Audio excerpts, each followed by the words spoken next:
Today is day 324 of the October 7th war. Yesterday, the IDF spokesperson said it was going to be a significant week.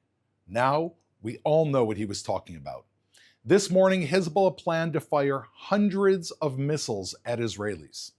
Hezbollah planned to bombard Israeli cities. Hezbollah was preparing a massacre. Hezbollah's launchers were set up and aimed at their targets. The attack was imminent. In a precise operation, the Israeli Air Force targeted the launchers, saving countless Israeli lives. Hezbollah remains armed and dangerous. It continues to attack Israel. Today, Hezbollah said it launched more than 300 rockets, missiles, and drones directly at Israelis. The situation today is bad. However, it could have been much worse. This is what could have happened if Israelis had woken up, if the Israeli Air Force had not acted in the way that it did to stop Hezbollah's massive attack. Emergency services would have been overwhelmed. Missile defense systems would not have stopped every missile. Apartment buildings would have been destroyed. Men, women, and children trapped beneath the rubble. Hezbollah would have seen Israelis panicking, and this would have stoked their appetite for more killing and more attacks. Instead, the Israeli Air Force prevented Hezbollah's imminent attack by striking thousands of Hezbollah's missile launchers before they could go off. Hezbollah has been attacking Israel for 10 months, since October 8th, when it joined Hamas in its bloody war against Israeli civilians. Almost every day for the past 10 months, Hezbollah has fired rockets, anti-tank missiles, and suicide drones into Israel. More than 60,000 Israelis have fled their homes in northern Israel because of Hezbollah's ongoing attacks. Hezbollah has shot Israeli houses with precision anti-tank missiles. Entire communities have been destroyed. Homes that people cannot go back to, farms, kindergartens, and schools. Last month, Hezbollah attacked the town of Majd al-Shams, killing 12 children who were playing soccer. This is what everyone should remember about Hezbollah. Hezbollah is trained by Iran, financed by Iran, and armed by Iran. Hezbollah is part of Iran's ring of fire, 7 fronts on which Iran attacks Israel. The other fronts are Hamas in Gaza, Hamas in Judea and Samaria, Iranian regimes in Syria, Iranian-backed militias in Iraq, the Houthis in Yemen, and of course, the head of the scorpion, Iran itself. Iran wants to light the Middle East on fire. It wants to watch it burn. It wants to watch Israel burn. Israel is fighting for its survival against enemies that want to destroy it. There are those who will claim that Israel has no right to carry out a preventative strike against Hezbollah. If we would have listened to them, then I would be speaking to you from under a destroyed building in Tel Aviv. Anyone who wants to prevent a wider war must pressure the international community to stop Iran and Iran's armies operating throughout the Middle East. Israel did not ask for this war. Israel does not want this war. However, Israel showed this morning that it will act against Hezbollah or anyone who threatens Israeli men, women, and children. Let's take some questions from our audience who is watching live on social media. Doron, we have a lot of questions today from people watching live on social media. Hezbollah today said that its attack was finished. Cindy on Instagram is asking, what does it mean first phase is finished? Is there a second phase? When? Hezbollah hasn't taken out a group of roses and offered it in a peace gesture to Israel. Hezbollah have 150,000 missiles, including precision-guided missiles aimed at Israel. Hezbollah has been attacking Israel for years. Hezbollah has launched tens of thousands of missiles at Israel, taking the entire northern part of our country completely hostage. Keep your eyes on the news. If I was a betting person, I certainly would not bet that Hezbollah is stopping what it is doing. If we want to, all we have to do is look at Hezbollah's charter. Their existence calls for the destruction of the state of Israel. If we can believe anything about Hezbollah, trust me, that is exactly what they are intending to do. Question coming through from our Instagram stories. We hear that Hezbollah is only targeting military sites in Israel. What's your response to this? Israel said in the past, when the 12 young children were killed, we called out Hezbollah then. Hezbollah claimed to be aiming directly at military targets when they killed those 12 children playing soccer in Majd al-Shams. Military targets, striking military targets, is an act of war and has got to be met with a response.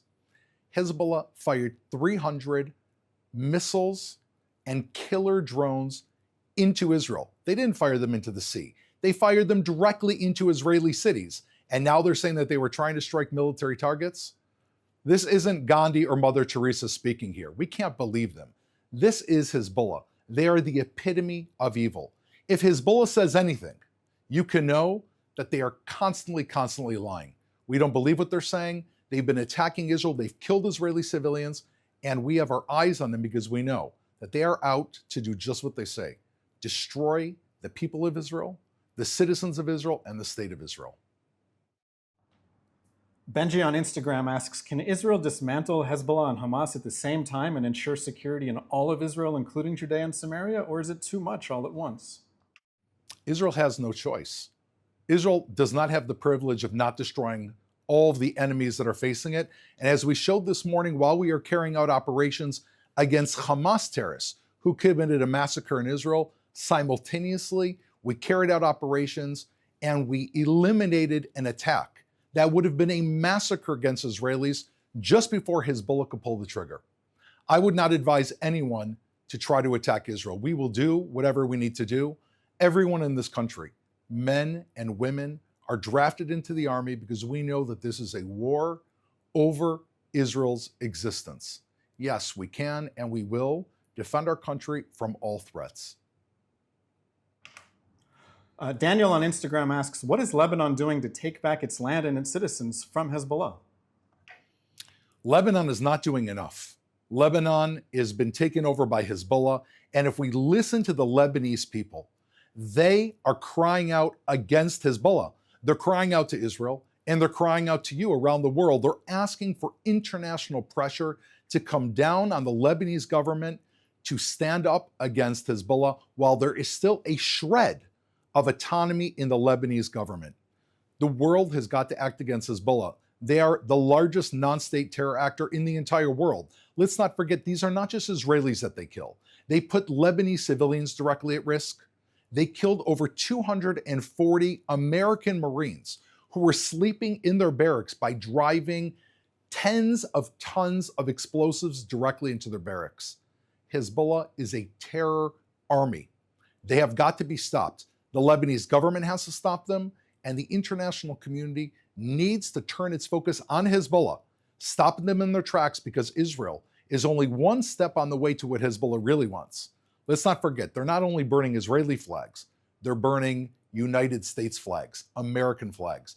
They stand against freedom. They stand against Western values. It is time to pull the mask off of Hezbollah, see through the deception, and make sure that they cannot leave their own borders, cannot continue attacking, and that the Lebanese people can take back their own country. Hillary on Instagram asks, to what degree does Israel believe that Israel has limited Hezbollah's ability to attack central Israel?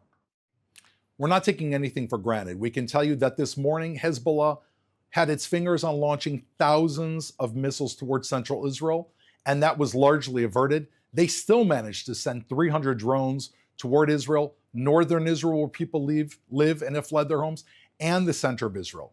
There is still a very large weapons arsenal that Hezbollah has, and that is why Israeli intelligence, Israeli Air Force, and Israeli army are totally prepped.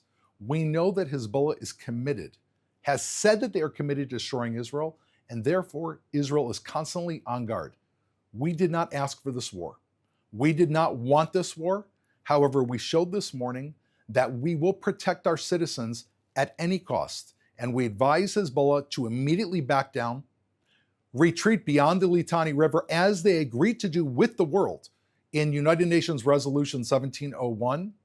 And why don't they start working on rebuilding the Lebanese economy, which they've destroyed, rebuilding the hospitals that they've taken over to put their missiles in, and ensure that their children can go to school and build a brighter future, rather than sucking their entire population into a war that most of them don't want. Nir on Instagram is asking, what's the latest update on a hostage deal and what are the factors preventing progress? We know that Israeli delegations, even seeing Hezbollah's massive attack on Israel that was averted, are meeting in Cairo. We are doing everything we can, the Israeli government, to try to negotiate a hostage release. However, we know that the cost of this is taking terrorists who are active terrorists out of Israeli jails and sending them back into Gaza where they will continue to be terrorists. We have to think twice. Can any of you imagine releasing Charles Manson back on the street of wherever you're living? A dedicated killer who has killed before and is saying that they're going to kill again. Let's not forget, Hamas's tagline has not changed. We will continue doing October 7th again and again and again. And therefore, Israel is doing everything it can for a hostage deal, but at the same time trying to secure our country. We know that one of the most important sticking points here is the Philadelphia corridor. We have to remember the Philadelphia corridor is the corridor that separates Gaza from Egypt. It is one football field in width. When Israel took back over the Philadelphia corridor, we found dozens and dozens of tunnels. These aren't just tunnels you dig in a playground. These are tunnels that are 3 meters wide by 3 meters in height. That's 10 by 10. They're big enough to drive trucks through, which is exactly what they did. They are big enough to drive arms through, weapons and missiles. This was the umbilical cord of Hamas. And Israel has been saying from the beginning, there is no way that we are going to leave Gaza, even for our hostages, and allow Hamas to have the exact same supply route that they had when they carried out the October 7th attacks. Not to mention, our hearts are with our hostages. Over 100 men, women, and children are being held in the most despicable conditions. However, we know that they are in Gaza. What do you think would happen if those supply routes were opened? It would not only be contraband and weapons coming into Gaza, Hamas could try to smuggle our hostages out of Gaza where they could be lost to us forever. So Israel is taking good steps while being very, very cognizant of the costs. Our hearts are with the hostages and we must bring them home now. This last question is from Faith, who submitted this question on our Instagram Live. What more can we do to help you all besides sharing the truth on our social media? Faith, first of all, what you can do is exactly that. You can amplify this message. As I've said before, if there is an auditorium with 1,000 people sitting and 10 people stand up and scream out epithets against Israel, supporting the terror regimes of Hamas and the terror regimes of Hezbollah, all those thousands of people will hear them in the deafening silence. Be part of the 20 people who stand up and scream out for the truth that Hezbollah, Hamas are simply proxies of Iran. Iran is the largest state sponsor of terrorism in the entire world. They have killed Europeans and Americans and Israelis. Amplify that message because Israel is the canary in the coal mine. Iran is not just setting its sights on Israel. They are watching to see how the West responds to an attack on Israel. You see that and I see that. Israel is standing strong not only to protect our own country, which is our first priority, but to stand up against an evil who is seeking you and your country as well. Amplify that message, continue tuning into the Israeli Citizen Spokespersons office and allow us to reach more viewers and more of those listening so that we can stand on the right side of history against those who are standing on the wrong side of history. Tune in every day at 3 p.m. Israel time, 8 a.m. Eastern Standard Time. We're here to bring you the most updated news and commentary. We're here to bring you the truth. Thank you.